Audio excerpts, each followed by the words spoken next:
Assalamu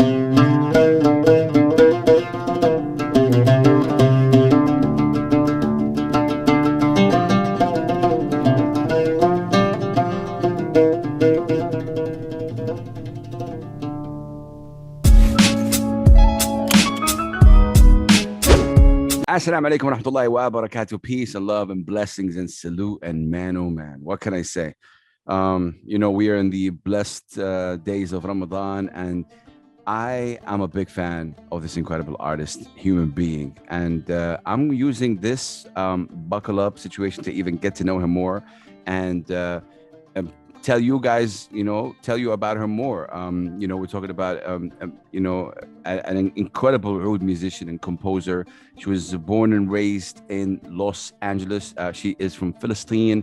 For me, she's one of our heroes, and you'll know why now because of what she represents and what she wants to do and everything that she stands for. So we're going to say, Assalamu alaikum, Clarissa Bitar. Hi, how are you? Salam, thank you so much for having me. I appreciate it. Thank you for all the kind words. You are too kind. I appreciate it so much. Wallah, it's facts, fam. It's facts. You are incredible. First question, I think, is the most obvious in terms of like the oud player. Look, there are two instruments that I really love. Now, I can't play them, but I love. It's the oud and the qanun.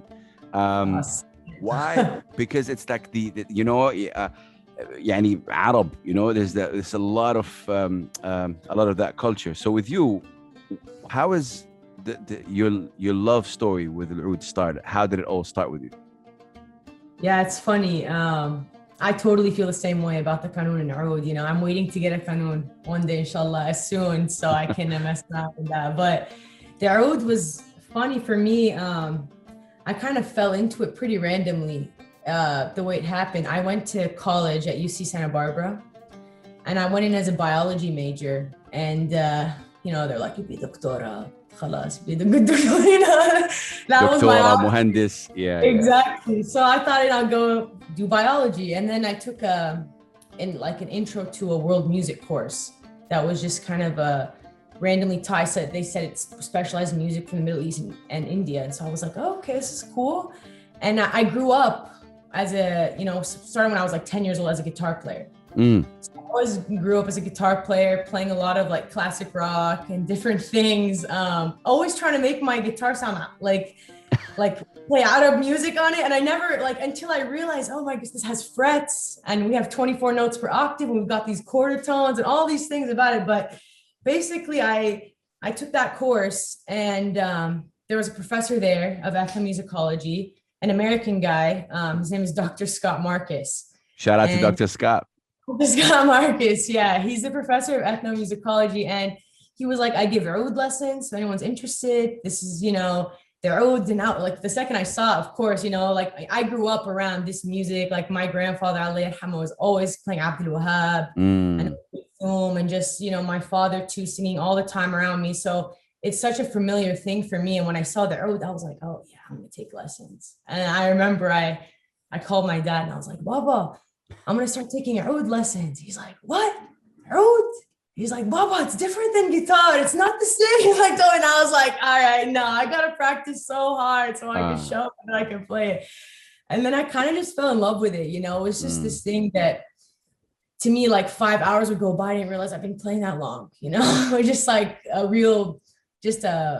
relationship I developed with the instrument. I just really fell in love with it. It's incredible. You say it was more like when you told your dad like the oud, and it was like would you say like more like a challenge? Like then you fell in love with it? Yeah, I'm such a. If somebody tells me no, I'm like, okay, now I'm gonna show you. You told me ممنوع مرغوب يعني دائما, like it was like that. Right. Okay. Wow.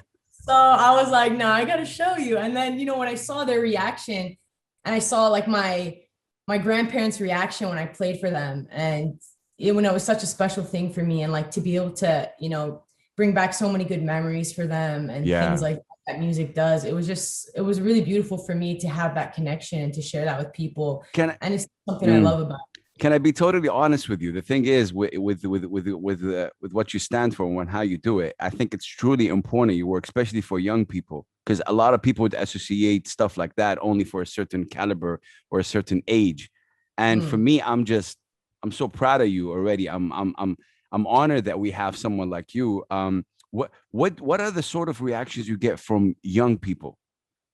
Yeah, young people, they're usually a lot of times they're like surprised, that I'm into it, but then they're kind of interested and they're like, so can I learn it? And I'm Yeah, like, yeah, you can totally learn it, yeah, So that's been a cool thing to see kind of like I always wanted to give people, especially because I'm in Los Angeles and there are a lot of yeah. people in diaspora that don't have access to it a lot of times. And I would not have had access unless I like randomly stumbled upon Scott Marcus and he was like, I want your oud lesson. So I always try to like make it a little more accessible for people to say like, yeah, if you want to learn it, like it's something you can learn. And it's not something that like only Amos do. A Yeah, lot of people play their own, I like like their that. own.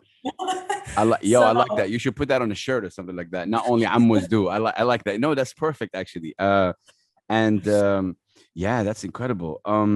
Okay, so your your journey in terms of starting to play and stuff like that, and getting into it. How does the family see it now? After after this time and after the things that. So looking back at that first moment, oud is not guitar, and now what? How is it like? yeah, they're totally like, I'm so blessed. They're so supportive. The whole family is so supportive and they really love it like as much as I do. And I'm really blessed to have that situation because, Mm, they're always like really encouraging and helping my relationship with the music grow as well because they're always like, have you heard this song? Or Clarissa, come listen to this. And like, so they're just super, super supportive. And I'm really blessed for that now. So like mm.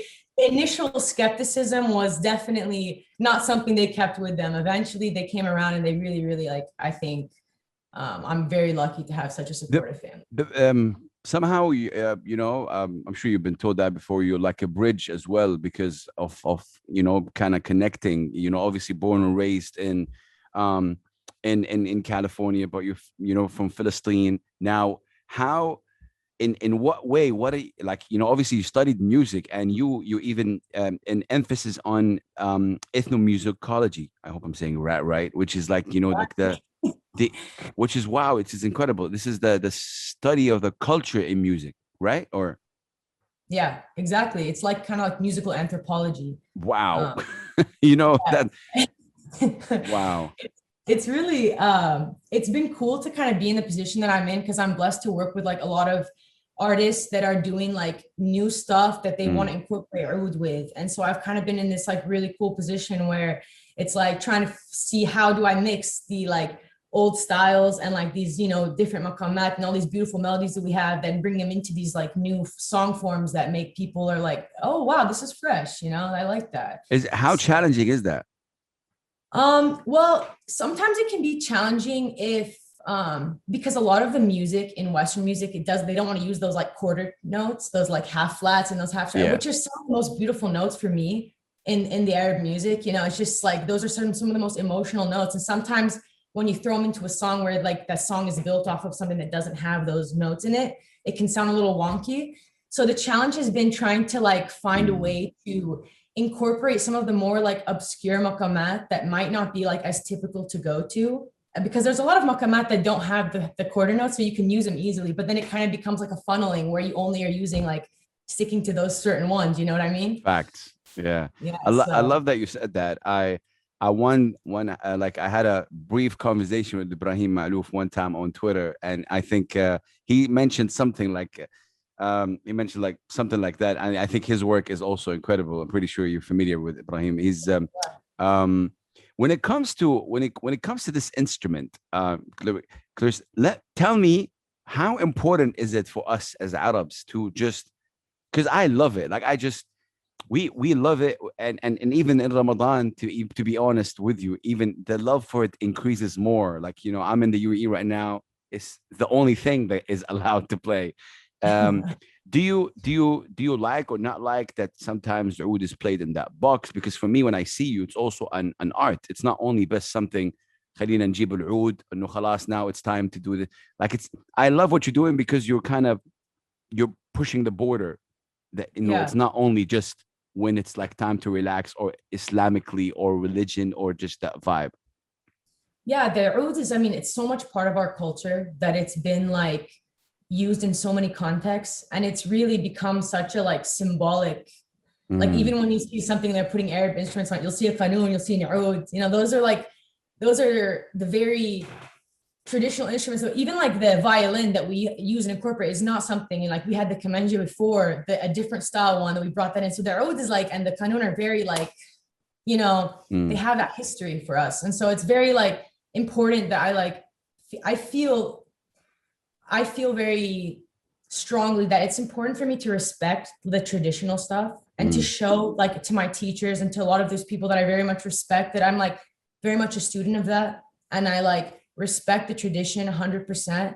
But I also want to be somebody that's pushing those boundaries and like, you know, taking it into new spaces, because it's also like, you can get kind of like almost like a dog chasing your tail, where you want to just keep preserving what's historical, and then you kind of never push that boundary into something new, you wow. know. And I think that's something I'm really cautious of, because I don't want to be like only seen as somebody that just cares about preserving what's so precious to us, because I'm totally about that. But I Yeah. just, and that's why I kind of like in my earlier stuff I kind of kept to a more traditional style, because I wanted to like appeal to be like, say I know this stuff, like I'm a student of this stuff too. But Yeah. now I'm feeling a little more like I can move into other directions to Mm. like, because I feel like I've you know, shown that I respect the tradition in that way. Mashallah, I like you with that.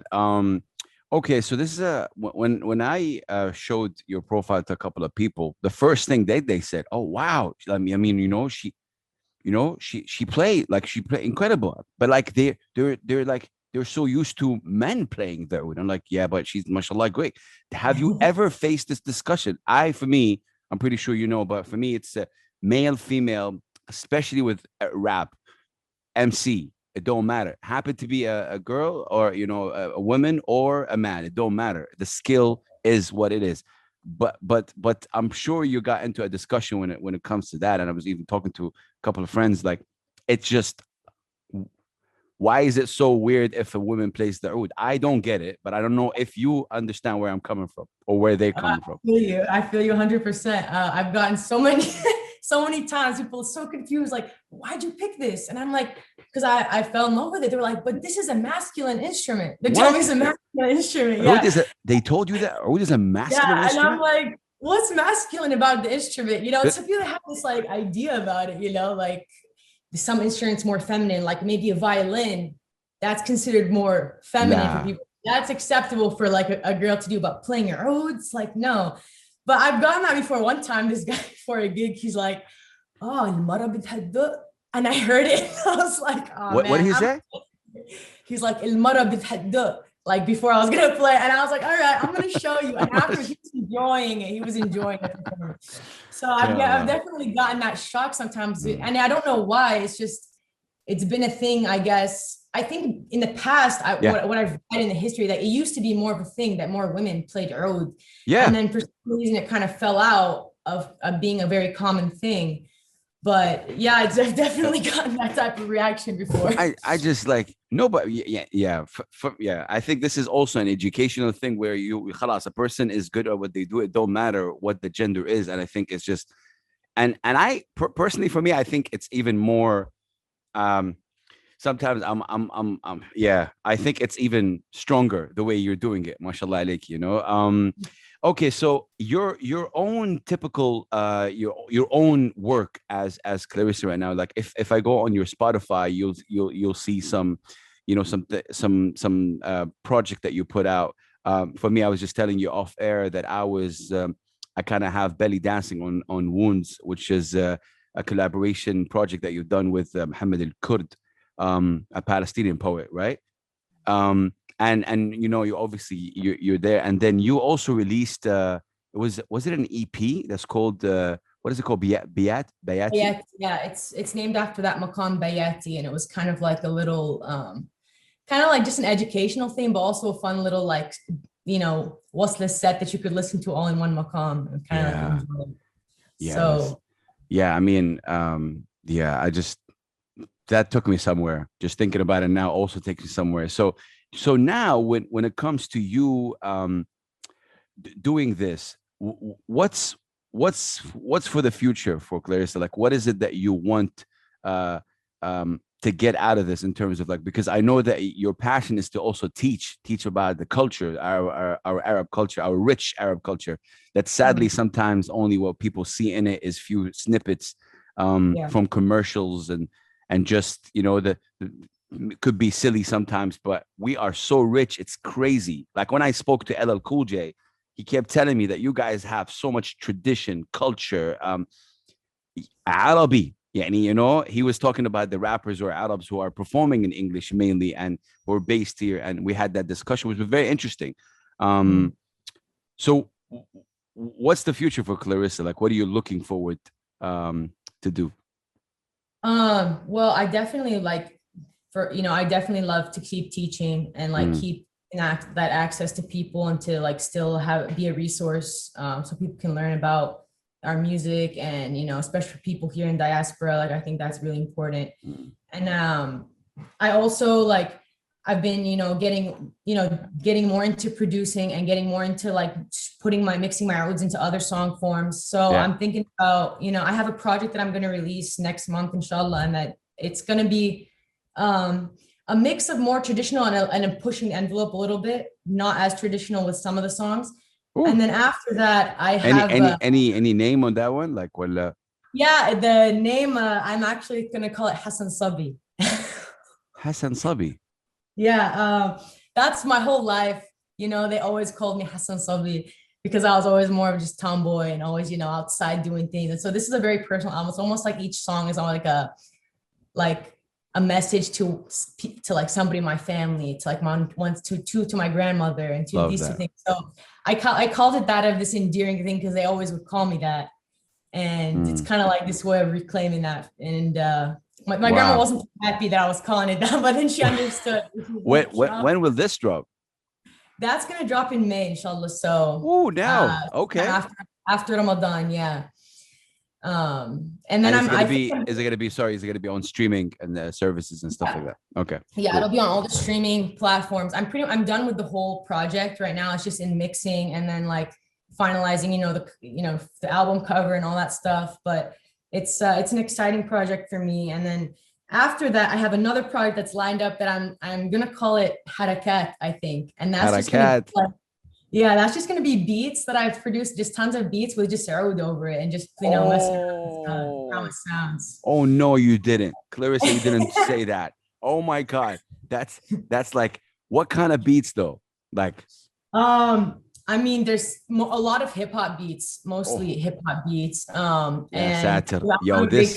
hip-hop, but it's a lot of hip hop, and I'm in the process. I've been mixing around with even some of like the Afro beat stuff because it mixes really well with the oud. So we'll see. I have a lot of options in the mix right now, but I'm excited for that project. You gotta send me some like later on. I gotta hear. I can't. My excitement level is too big right now. There's no way. Oh my God, fam. Listen, I'm not gonna keep you for long, but I know that you worked with some incredible names that we all love, from mashallah Omar Effendim, who is also one of our heroes, Muna Haidar, Eliana, mashallah, Rouhana. You worked with Rouhana, like the Saudi artist Rouhana. Yeah, that's incredible. Mashallah, shout out to Rouhana, and that's just incredible. So now, if there's an opportunity for you to work with anyone in the world, and they're somehow watching this on YouTube right now, who would it be? Someone you haven't had the pleasure to work with before. There's a lot of really talented artists that are coming out. I really think like somebody like Abir, who's coming out in like the pop scene, and like I've heard a lot of her music, and I'm like, I could put some really cool. I love that you said that. When I talked to her, she actually spoke about it and how her latest album was she started to get in touch back with her roots, and and just going back to the culture and how incorporating, so that she's in the mind space now. So I'm like totally, I want to like, those are really exciting projects for me, because that's where I kind of get to push the envelope a little bit on the creativity and see what's going to happen, what's going to come up for this. So definitely any type of artist looking to put some fresh oud on the track, they can hit me up. Wallahi, I don't know what to say. I'm inspired by just talking to you. It feels like I wanna work with you, fam. I'm starting to drop music because I'm no, seriously, I'm starting to be like at a DJ Khaled dropping music, but I really want to feel I feel Let's like go.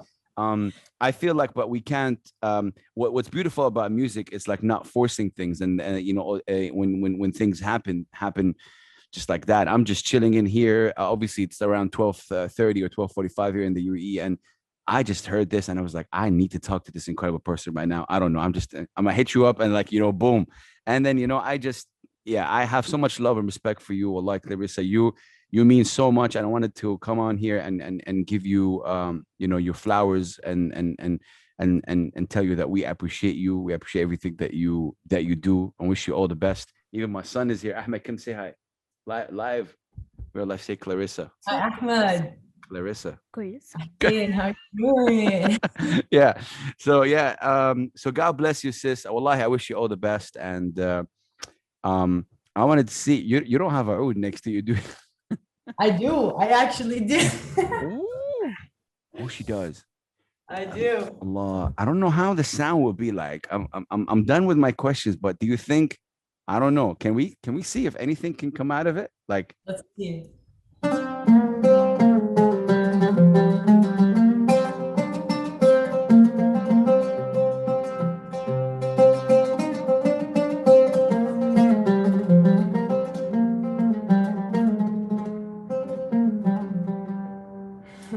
How that sound? oh, it's therapy. Wallahi, wallahi, it's therapy. How if someone wants to learn the oud, what is the like?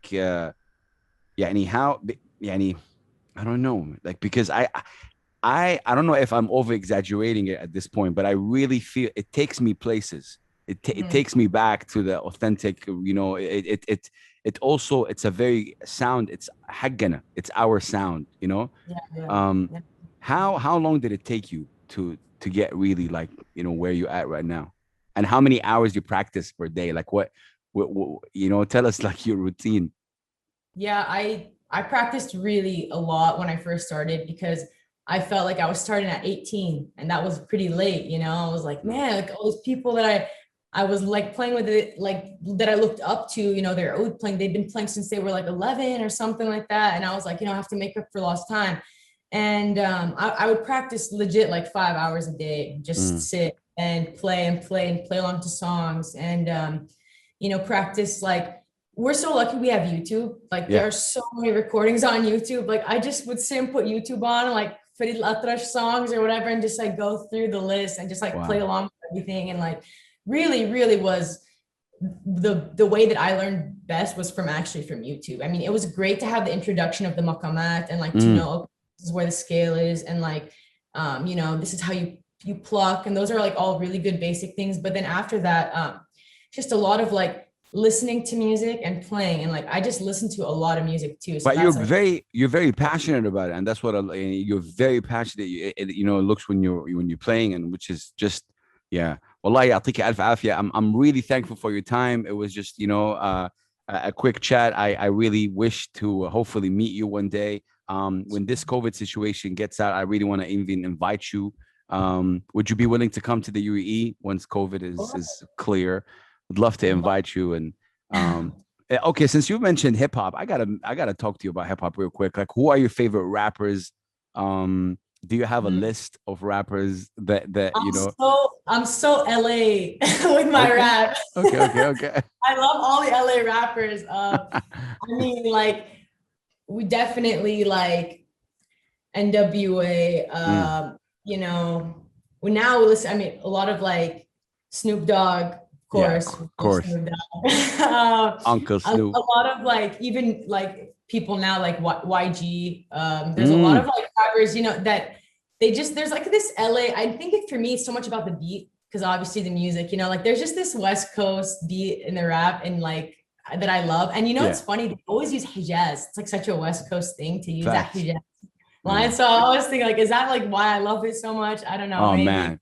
I gotta send you. There's a couple of producers out in Saudi Arabia as well, and the GCC that are incorporating a lot of Hijaz samples, and I would love to see if maybe you guys can also work together like that. But salute to you. My final question to you is: what's the most challenging thing that you've been through so far across all your journey, from the beginning till now? I think the most challenging thing has been